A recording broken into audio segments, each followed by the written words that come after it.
Hello and welcome to Catch a Rising Star here on Star107FM.com. I'm your host, David Bynum. We are going to do something a little different this week. Normally we feature music or politics, but today I'm joined by an author who wrote the book Rhymes That Don't Rhyme. Pete Hotep is joining us today. Pete, thanks for joining us. Greetings, Dave, my friend, on the Star107FM. Dave, I'm going to start a brand new old train. I'm going to get people talking and reading again. The purpose of why I wrote this book is just something I had to do, man. It's just something I had to do. I feel like we're under attack. It's like we're in some kind of war, and people are not even talking about what's going on. So I wrote this book to kind of shine light on some serious issues that are affecting not just me, not just you, but our entire community. I need to shine light on issues like mass incarceration, gang violence, poverty, drugs, voting rights, education, oh my God, single parenting homes, unemployment, police brutality, and systematic racism, which I truly believe is the root cause of the majority of issues facing and plaguing the African American community. Think that was the driving motivational factor to you writing this book? Well, my driving motivational factor is I couldn't really find any historical facts or anything. When I was a kid, man, my mama was really spiritual. I mean, she was at the church constantly.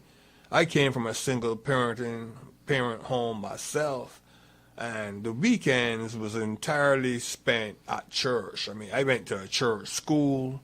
We had the nuns with the big hats and the paddles. I mean, we had the whole 9 yards.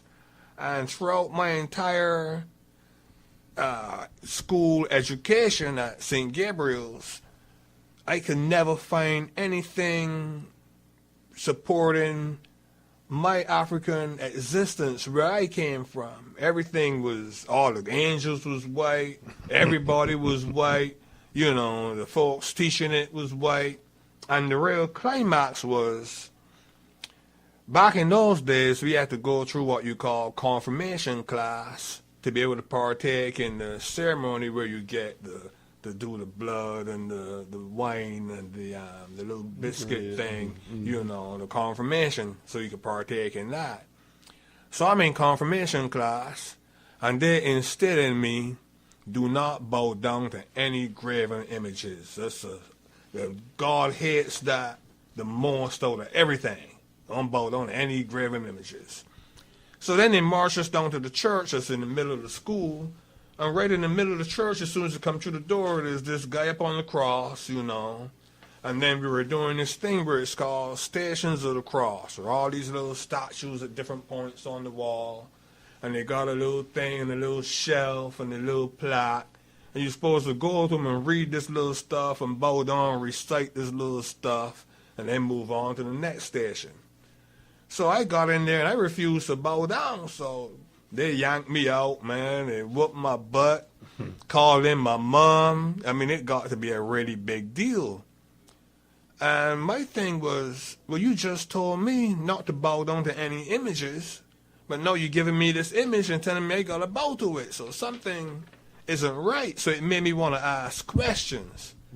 So from that point on in my life, I'm saying, well, if my soul is my greatest gift, the only thing that I got, I want to question everything pertaining to my soul. If there's an afterlife, a before life, or pre-life, you know, I want to know if I'm on the right track. I just don't want to take what you're telling me and base my whole afterlife on.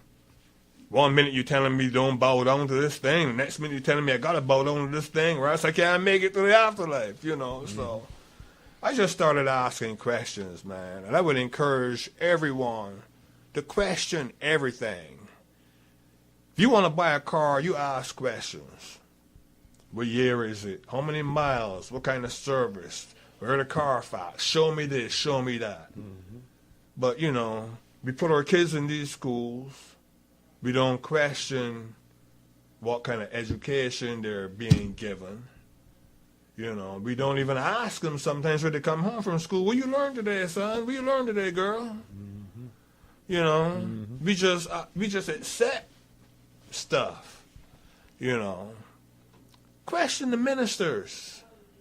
Where did he get this stuff from? You know, Mm-hmm. who gave him the right to even, you know, there's a thing called a seminary school. There's one right here in Ohio. You got to go to seminary school and get a license to say certain things. Even in the pulpit, you're only allowed to say certain things. Mm-hmm. Where did all this stuff come from?